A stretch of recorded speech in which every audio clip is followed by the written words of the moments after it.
The morning it happened, something in the house already felt off. The air was heavy, thick with the kind of tension that builds right before someone says something they can't take back. My sister Carly was slouched on the couch, scrolling her phone and laughing under her breath. From the kitchen, Mom hummed quietly, pretending not to hear that sharp, mocking laughter that could cut glass. Ethan, my 6-year-old, was near the front door struggling with his sneakers. "Mommy," he called, holding one up. "Why do they feel weird?" Before I could move toward him, Carly's voice sliced through the air. "Maybe your clown feet finally grew," she teased, smirking. "Carly," I said, warning in my tone. "Enough." She rolled her eyes. "You're too soft. That's why he acts like a baby." Ethan slipped his foot into the shoe and screamed. The sound froze my blood. He jumped, crying, clutching his foot in agony. I ran over, panic flooding me. When his shoe fell off, I saw what was hidden under the insole: 2 small mouse traps. Both had snapped shut on his tiny toes. "Oh my God!" I gasped, dropping to my knees. "Ethan, baby, it's okay, it's okay." But over his sobs came laughter, loud, cruel, unashamed. Carly was holding up her phone, recording. What did you?" My voice shook. I could barely form words. My hands trembled as I pried the traps open, freeing his little foot. His skin was red, bruised, marked. His tears soaked my sleeve. "Carly!" I shouted. "You recorded this?" She snorted. "Relax. It's a joke." "A joke?" My voice cracked. "He's a child. My child." From the kitchen, Mom's voice drifted out, calm, cutting, cold. "Enough yelling. He's fine." I turned toward her, still holding Ethan close. "He's bleeding." Mom dried her hands on a towel and faced me, her expression unreadable. "He's just being dramatic. Like you always were," she said flatly. "Mom, you can't be serious." "Don't blame Carly," she interrupted. "You're the one who raised him soft. Always crying, always clinging. Maybe it's time he toughened up." Ethan trembled in my arms, sobbing into my shoulder. I felt something inside me split wide open. Grief twisting into rage. Carly laughed again, replaying the video. "You should see his face, Mom. It's hilarious." Mom's lips twitched into a smile. "Send it to me." I froze. "What?" Mom repeated. "Send it to her." Carly grinned. "Guess it runs in the family, huh?" My voice shook. "You're disgusting." Mom shrugged. "You're too sensitive, Emily. That's why you fail at everything. You really think the world cares about your feelings? Doesn't. Better he learns that now." "You're talking about your grandson," I said. She didn't blink. "He's not my grandson. He's your mistake. And you've been punishing us with him ever since." The words hit harder than anything I'd ever heard. Ethan hiccuped through his sobs, confused, scared. That was it, the final break. I took his hand and walked straight past them. He didn't resist, just buried his face into my shoulder. "Did I do something bad, Mommy?" he whispered. I couldn't answer. I just started packing, his clothes, his favorite blanket, my purse. My hands moved fast, shaking with fury and heartbreak. Behind me, I could still hear Carly laughing, still hear Mom's venomous calm. "You'll be back," she called as I opened the door. "You always come crawling back." I didn't turn around. Outside, the sunlight felt too bright, the air too thin. I buckled Ethan into his seat. He gripped my hand the whole time. When I glanced back at the house, I saw Mom's silhouette behind the curtain, smiling faintly like she just won something. I whispered, mostly to myself, "You just lost everything." Ethan sniffled. "Are we leaving forever?" "Yes, baby," I said quietly, starting the car. "Forever. Forever." The drive was silent except for his soft breathing. He fell asleep halfway to the next town, clutching his stuffed dinosaur. My mind spun the entire time, not just with what they'd done, but with what they believed they could get away with. Because it wasn't the first time they'd crossed a line. But it would be the last. I didn't know how yet, or when. But they had filmed my child's pain, and laughed. And one day they'd understand what true humiliation felt like. They wanted to teach a lesson. Fine. This time the camera would be mine. The first month after leaving felt like trying to breathe underwater. Every sound startled me. A phone buzzing, a knock on the door, even laughter from Ethan's cartoons. Everything brought me back to them. I found a small apartment above a laundromat on the edge of town. The rent was cheap, the walls thin, but it was ours. For the first time, no one mocked us. No one called my son names. I got a job at a cafe nearby. Mornings were brutal, nights worse, but I'd never felt prouder wiping sweat from my face, knowing it came from honest work. Ethan sat in the corner, drawing superheroes with broken teeth but wide smiles. When customers asked who he was, he'd beam and say, "My mom's the boss here." And I'd turn away so they wouldn't see my tears. Every week, Carly uploaded new videos, cruel pranks, mocking strangers she called too sensitive. One day, a coworker showed me a clip. My stomach dropped. It was Ethan. The same video. Captioned, "When weak parents raise weak kids." Thousands of views. Hundreds of comments, some laughing, some outraged. I couldn't breathe. My hands trembled so badly I dropped my phone. That night, I sat beside my sleeping son, watching the faint scar near his toes. I'd promised him safety, and now strangers were laughing at his pain. The next morning, I went to the police. "There's not much we can do," the officer said. "It's just a video." Freedom of speech. Freedom of speech.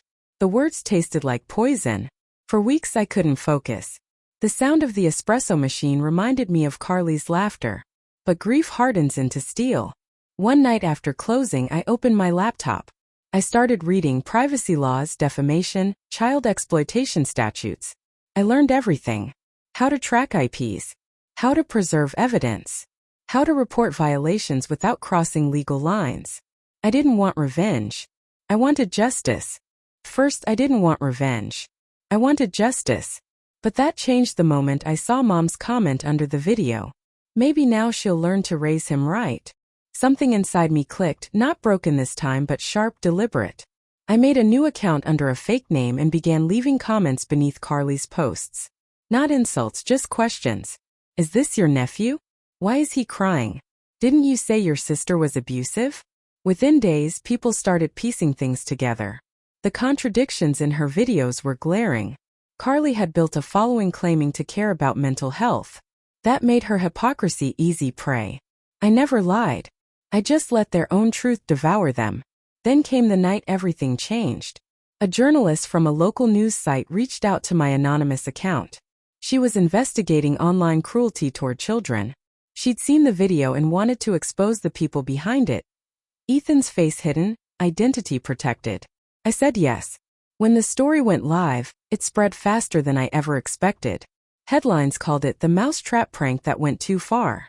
Ethan's face was blurred, but everyone recognized the house, the decor, Carly's voice. Comments exploded. Her sponsors dropped her. That night, Mom called me for the first time in months.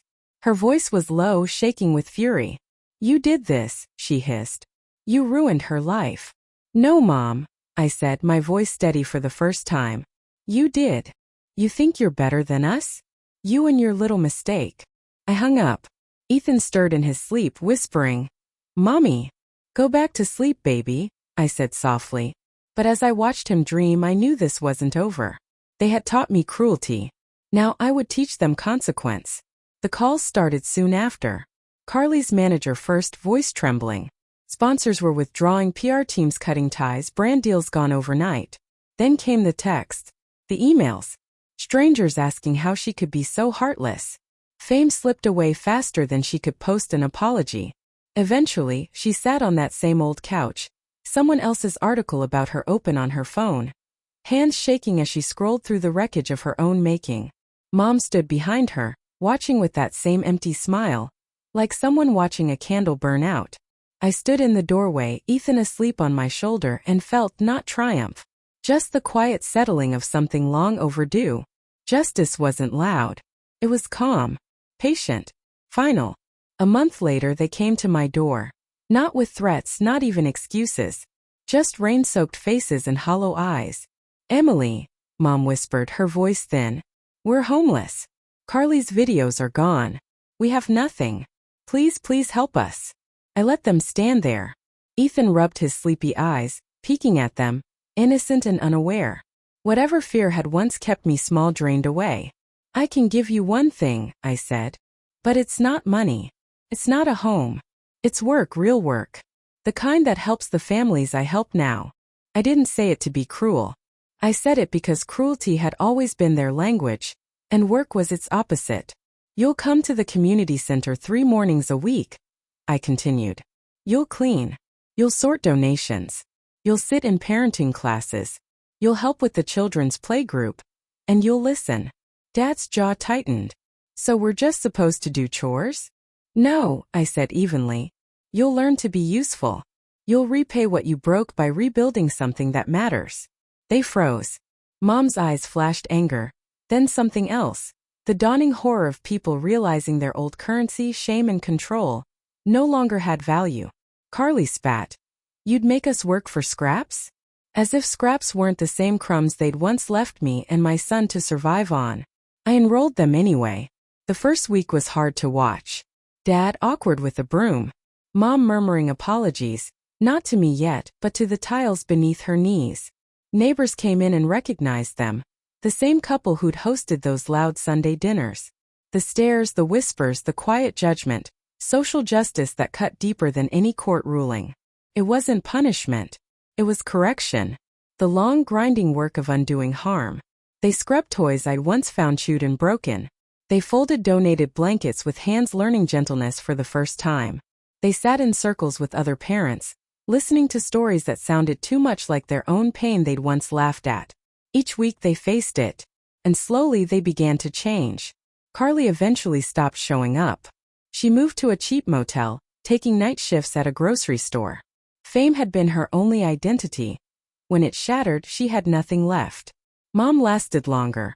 Some nights she'd call, ask about Ethan, ask if I forgave her. I told her the truth. I forgave myself first. And I helped only when it was honest and hard, not when it was easy. Months later, a woman from the shelter waved me down. Your parents asked me to give you this, she said, handing me a typed page. It was a letter from Mom. Her handwriting shaky but sure. It was the apology she'd never been able to say out loud, not because the internet demanded it, but because she'd finally learned what it meant to sit in a room full of people she'd hurt and listen. I didn't post it. I folded it carefully and tucked it away. Some things don't need to be trophies. They just need to be true.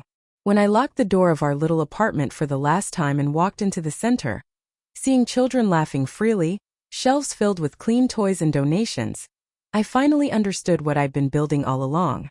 Revenge hadn't been about destroying them. It was about refusing to be destroyed by them. It was about creating a space where my son's laughter, and every child's, was safe again. They once denied me shelter. I gave them one they had to earn. I taught them usefulness. The city taught them accountability. Life taught them humility. They weren't crushed by me. They were undone by the weight of their own choices. And in that undoing there was healing, quiet, honest, complete. That night, as Ethan drifted to sleep beside me, his soft laughter filling the room, I realized the last thing I wanted wasn't an apology, or a viral reckoning. It was simply this: to never shrink again because someone else decided I should. And when silence filled the center, it didn't scare me anymore. It mended me.